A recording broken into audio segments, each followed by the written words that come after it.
Good morning students. आपको मैं class में लगभग मैं जो चुंबक वाला चैप्टर है उसको काफ़ी हद तक समाप्त करा चुका था।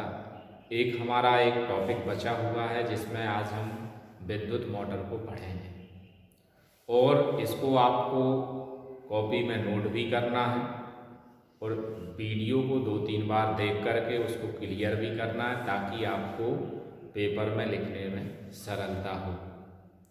ये उसका विद्युत मोटर का आपका चित्र है। इंग्लिश में इसको इलेक्ट्रिक मोटर कहा जाता है।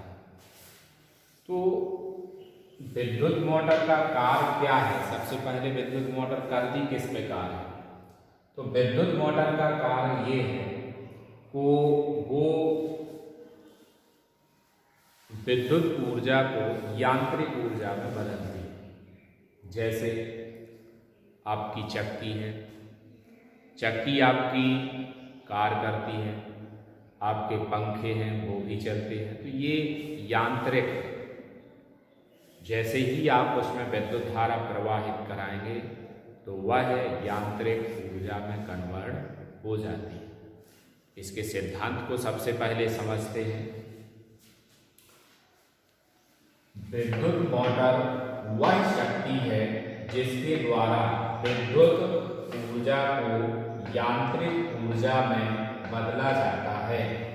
इसका सिद्धांत यह है कि जब किसी कुंडली को एक चुंबकीय क्षेत्र में घुमाया जाता है तो इस पर एक बल युग्म कार्य करता है जिसकी दिशा फ्लेमिंग के बाएं हाथ के नियम द्वारा निर्धारित होती है।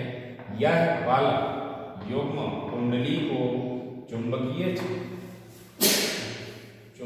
क्षेत्र में लगातार घुमाता रहता है। बल युग्म से आपका मतलब हम यहाँ आपको थोड़ा बताते हैं। ये आपकी मोटर है, तो ये हो गया, बी हो गया और ये सी और ये डी। तो इस सिरे पे भी एक बल कार्य करेगा और इस सिरे पे भी। ये बल अगर ऊपर होगा तो ये नीचे होगा, तो नीचे वाला बल क्या करता? ऊपर ले जाने का काम करता। ऊपर वाला बल नीचे ले जाने का काम करता। तो दो बल उत्पन्न हो जाते हैं और ये दो बलों के जोड़े को हम उसमें बल युग्म कह देते हैं। तो ये आपका क्लियर हो गया होगा। तो आपको इसमें सबसे पहले इसकी रचना को समझना है, तो हम आपको पहले चित्र से समझा दे रहे हैं, फिर उसके बाद आप रचना को लिखेंगे। एन और एस दो शक्तिशाली चुंबक हो जाएंगे। ए बी उल्टा लीजिए, ए बी सी और ये क्या हो जाएगा आपका D. A B C D, ये ए बी सी डी इसको हम आर्मेचर या कुंडली कहते हैं। ये आपके दो बलय हैं जो ग्रेफाइट की इन छड़ों से संपर्क रहते हैं। ये बलय आपको दिख रहा है ना, बीच से कटे हुए, ये ग्रेफाइट की क्रोड समझ लीजिए। तो ग्रेफाइट की क्रोड या खंड समझ लीजिए, उससे कनेक्ट रहते हैं। यही इसकी क्रिया, यही इसकी रचना है। दो शक्तिशाली चुंबक होते हैं। ABCD एक आर्मेचर रहता है या कुंडली होती है। इसमें विभक्त वलय ग्रेफाइट के खंड से जुड़े रहते हैं। अब आपको इसके बारे में समझना, रचना के बारे में लिखना है। पहले आप इतना लिख लीजिए और इतना नोट करने के लिए आप इसका स्क्रीनशॉट ले लीजिए। फिर हम इसको साफ करके इसकी रचना को भी आपको नोट करवाते जाएंगे और लिखवाते जाएंगे। तो इसका आप स्क्रीनशॉट ले लीजिए।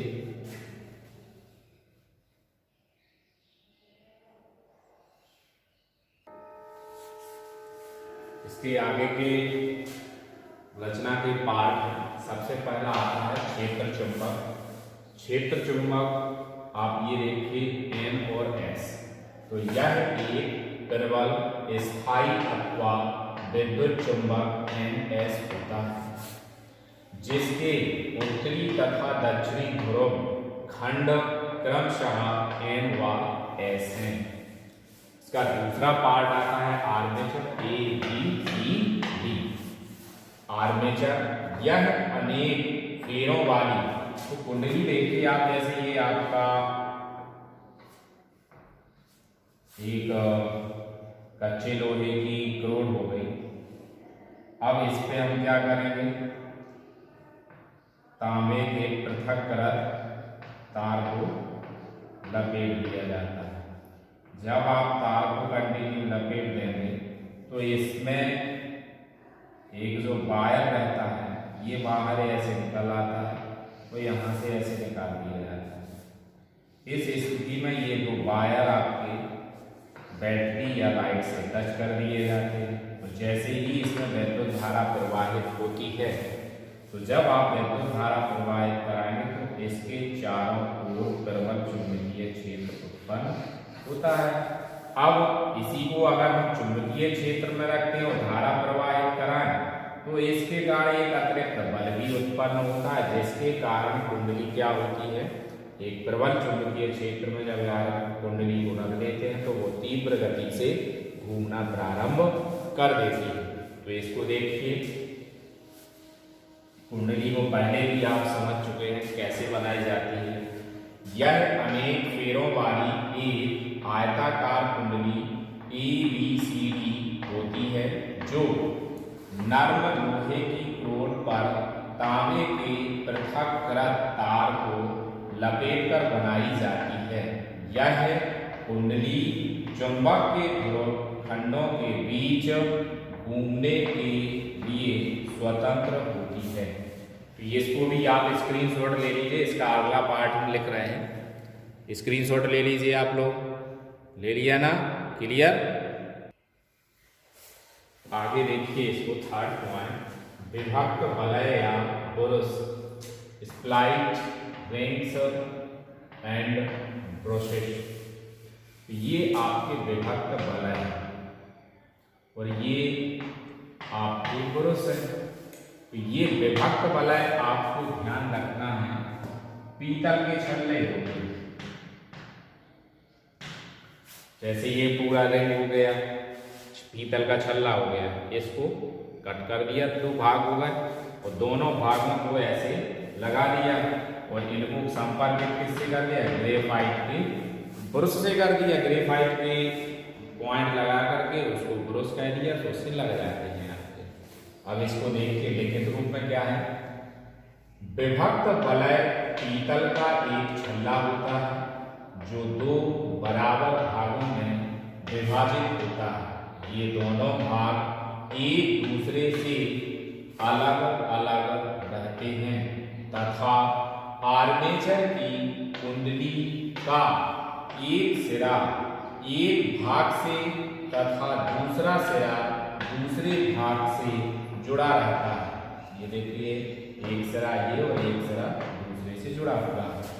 ये वलय आर्मेचर की धुराखंड, जिसको आप शाफ्ट कहते हैं, अर्थात ये आपका यहाँ पे वलय लग गई, ये आपकी शाफ्ट हो गई, मतलब ये घूर्णन गति करने वाली दिशा, ये शाफ्ट आपकी पूरी दिख रही है आपको डॉटेड लाइन में। ये तो ये वलय आर्मेचर की धुराखंड अर्थात शाफ्ट से जुड़े होते हैं, जिससे ये आर्मेचर के साथ घूम सकते हैं।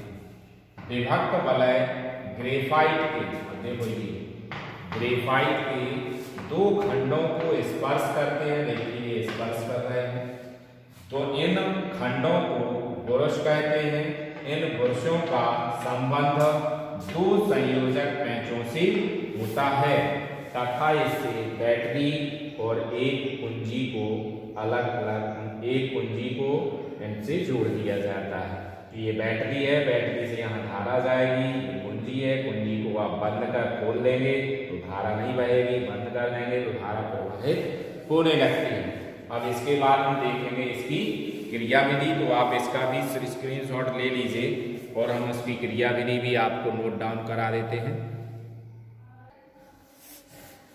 अब इसकी क्रिया विधि को हम आगे देखते हैं। तो क्रिया विधि वर्किंग, ये आपकी बैटरी है, बैटरी से आपका एक सिरा जुड़ा इसका ग्रेफाइट का एक सिरा जुड़ा है, ये सिरा आपका पीतल के वलय से जुड़ा है। यहाँ से विद्युत धारा गई, ये आपका आर्मेचर लगा हुआ है और जैसे ही विद्युत धारा प्रवाहित होती है तो इस पर एक बल युग्म उत्पन्न हो जाता है और जिसके कारण आपके जो सीधी भुजा है वो कहाँ की ओर हो जाती है, ऊपर की ओर, और AB भुजा नीचे की ओर हो जाती है। और फिर यही क्रिया ऐसे चलती है। तो इस तरह आपकी पूरी कुंडली चारों तरफ मतलब कुंडली आपकी ऐसे मूवमेंट करती रहती है और जिससे हमें यांत्रिक ऊर्जा प्राप्त होती है। पंखा है, चक्की है, ये उसके उदाहरण रहते हैं।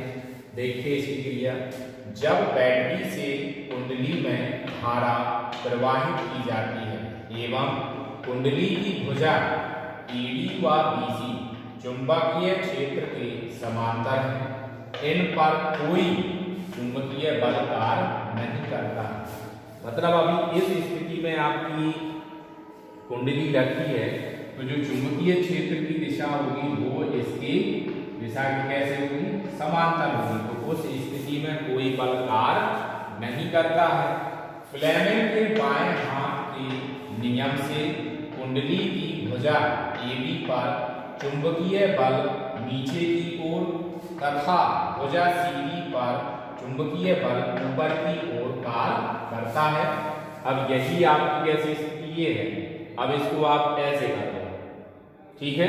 तो इस स्थिति में CD पर चुंबकीय बल कहाँ की ओर कार्य, जब ये स्थिति ऐसी आएगी तो चुंबकीय बल क्या करेगा, इसको ऊपर लाने का प्रयास करेगा और ये वाला जो AB होगा वो इसको नीचे ले जाने का प्रयास करेगा।